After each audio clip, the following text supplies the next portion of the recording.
I think we've all heard the stories of women and men being taken advantage of as far as with this whole dating thing, because they didn't check the ingredients. They didn't really see what the person was really made of. Even though all the signs were there, they did not take heed. Dating has definitely changed a lot. I know someone who recently went out with a guy. On the first date, everything was cool. You know, he was very nice and took her out to a somewhat decent restaurant, and they were having a good conversation, so forth and so on. So they're out on a date, they're having a good time. Towards the end of the date, they sort of make arrangements to have a second date. And he tells her, well, you know, for the second date, the woman's supposed to pay. So she, being, I guess, a modern woman, she said, okay, that's fine. She didn't even blink at it. Now, let's just pause for a second. Let me just tell you that I've never paid for a date in my life. I had to think about it. And no, I've never paid for a date in my life. Not as far as dating. Now, if we're boyfriend and girlfriend, we got some time in, no problem. I'll pay for a date. I'll, whatever. I don't really have an issue with that because I know you and you know me, and we've already established ourselves. So it's not even a thing of being pursued at that point. But if we are just dating with no titles, we're not boyfriend and girlfriend, then you're pursuing me. I'm old-fashioned that way. You're pursuing me, therefore I'm not paying for a date. And I've never even really had an issue with anyone even proposing that I pay for a date. So that was a little peculiar to me. But again, to her, it wasn't. So she didn't have an issue with that. But in her telling me this, I said, well, let's do this. So he took you out on a date and he took you here. And it was whatever amount of money. I said, if you're going to take him out, then you just equal it. Don't go above and beyond. Don't go in some extravaganza, which she was thinking of doing, but I'm glad she didn't. But anyway, I said, well, then just make it equal. He paid such and such amount, keep it around that ballpark.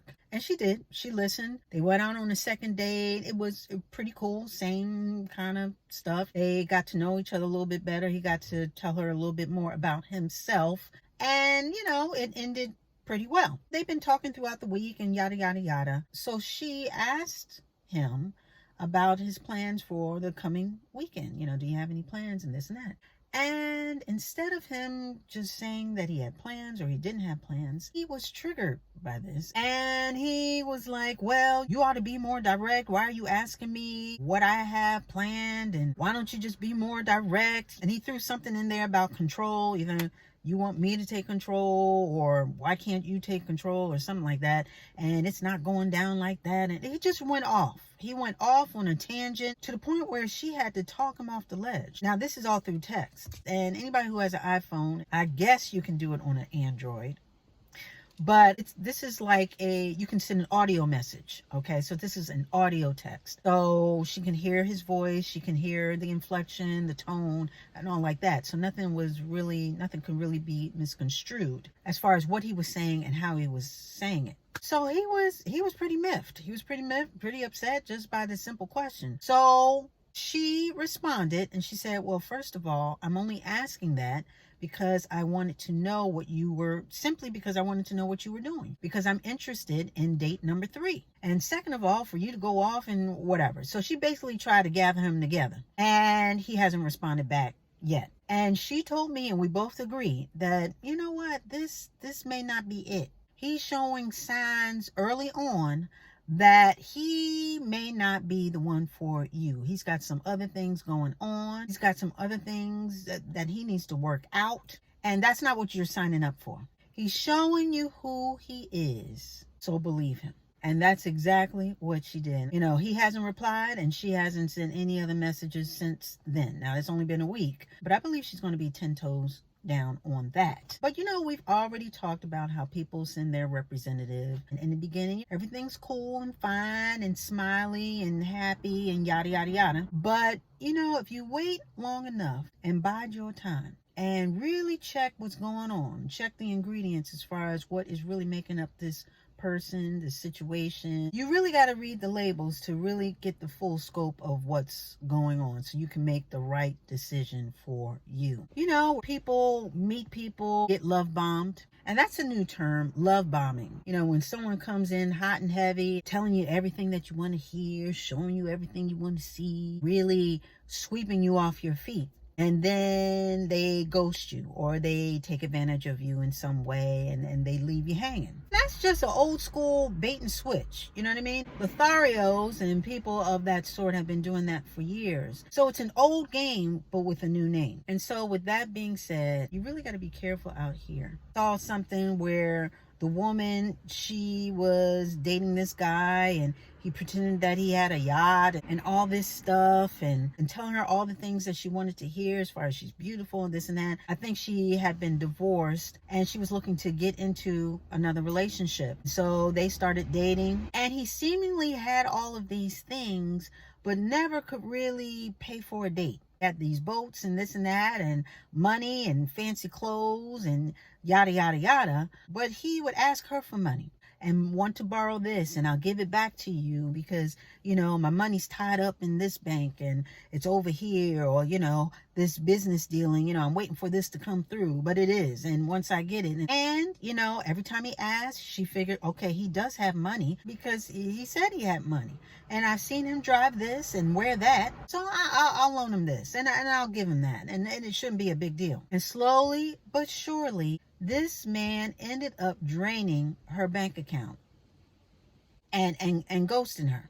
And come to find out, the way he was able to afford the clothes and the shoes and the boats or whatever is because he was dating somebody else and fleecing them as well. So fleecing them so he can show off for her, and then taking advantage of her to line his pockets and show off for the next woman. It was a love Ponzi scheme, if you will. You know what I mean? But if only she had read the label. If only she had checked the ingredients of what was going on. Because he was dropping hints. It was never really readily available. And like I said, he was always borrowing money. Or he never really had it to spare, even though he was rich. But if she had checked those ingredients, she would have known that all that love bombing and all that sweet talk and all that sugar that he was trying to spread on her, she would have known that that sugar wasn't real sugar. It was nothing but artificial sweeteners. It had no value whatsoever. It was not the real thing. Sort of reminds me of, I was in the grocery store and I picked up, I thought it was sparkling water. So I'm drinking this stuff and I'm like, it has a sweet taste. Let me see what's in it.